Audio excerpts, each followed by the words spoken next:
Hey everyone, so I wanted to talk about a few things as February comes to a close. Um, the weather is starting to get a lot better as well, so I can't wait to be back outside and talking about things that go on in the housing market, in the real estate market, in the stock market, and maybe even talk a little crypto. Um, I'm out here watering my garden as I have just planted some new seeds, and I'm just wanting to speak on tax season and the implications that it has on the everyday consumer. Once again, right around this time is when everyone starts talking about their taxes, how much money they're getting back, how they feel rich all of a sudden to have $1,000, $2,000, $3,000, maybe even $8,000. I don't know. I always knew growing up around my neighborhood, there was always those kids who would show up with new sneakers right after tax season, and it was almost as if they got a check for being born every year. $400 or $200 would go to their feet, right? Some new shoes for them outside of their birthday month and Christmas or something like that. You're now getting these shoes for your feet during tax season. And I realized that people kind of celebrate getting taxes back rather than understanding that, the government is taking money from you for one reason or another to put towards different things that you have really no say in, unless you are a business owner and you start to dictate where you pay taxes and what you pay taxes on and for. You will constantly be in that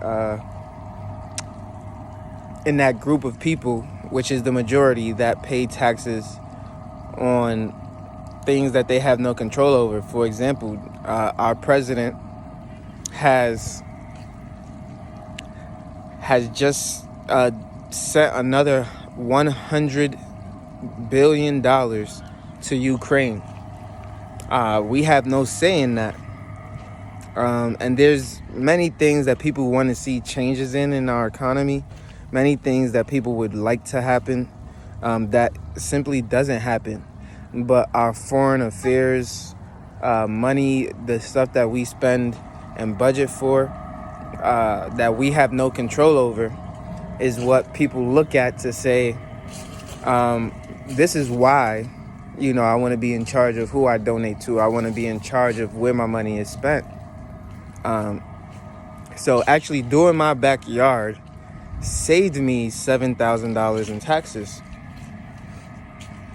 which is crazy, right? I fixed a backyard that I actually live in, but because I house hack it and use it as a rental property, I saved money to renovate my home.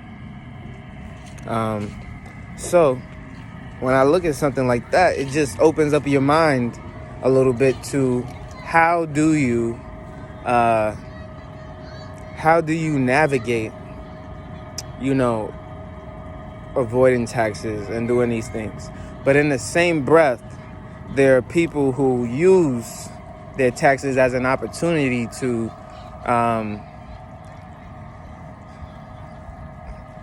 spend more instead of invest and save.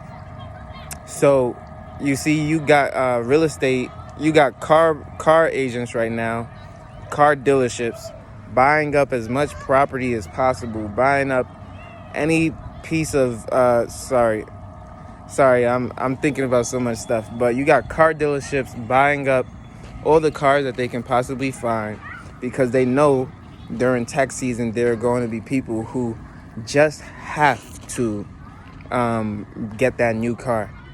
Even people who are in serious amounts of debt, who even come to me for consultations, will tell me, hey, don't you think I should get the Tesla for the tax credit? I'm like, what? Why would you want to spend more money on a vehicle for a tax credit that you don't need. You're going to be paying more money for a vehicle that is currently going down in value. How does that make sense to you? Right? So people are willing to do anything to justify them getting something that they simply cannot afford. And it is beyond me. I just cannot understand it for the life of me. But every single incentive, every single benefit that is given to someone is a sales tactic that will lead them down that consumer spending pathway. And if they can afford it, they will spend it. No matter what their situation is, no matter what that situation looks like, if they can afford it, they will spend it. Sometimes you got to save people from themselves, because this is what my channel is for, is to save people from themselves, because they get so used to saying, oh my God, I can achieve this now. Let me go ahead and get that. And then the big stuff that they can't ever get to, like the BMWs and this and that, they'll stay away from that forever, because it's just something that's not in their realm of thinking. How do I get there? What do I have to do to get there?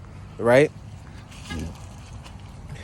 Everything's so fast tracked that you actually get on a slow track, and you suddenly price yourself out. You're suddenly having $80,000 of debt on a $30,000 vehicle. So tax season, as we're in it, make sure that you are being very, very much aware of what you're able to do, what you're able to afford, what you're able to accomplish. How will you invest half, if not more, of that money in order to benefit yourself, even if it's by $20 a month, $20 a year? Where is the benefit? Where's the growth? Where is the compound interest that's being added not only to your life but to your pockets? Let me know what you're going to do if you're receiving a tax refund this year. Let me know in the comment section down below. Make sure you like, comment, and subscribe. I post every single day at 8 a.m. daily, and I can't wait to see you on the next one. Peace.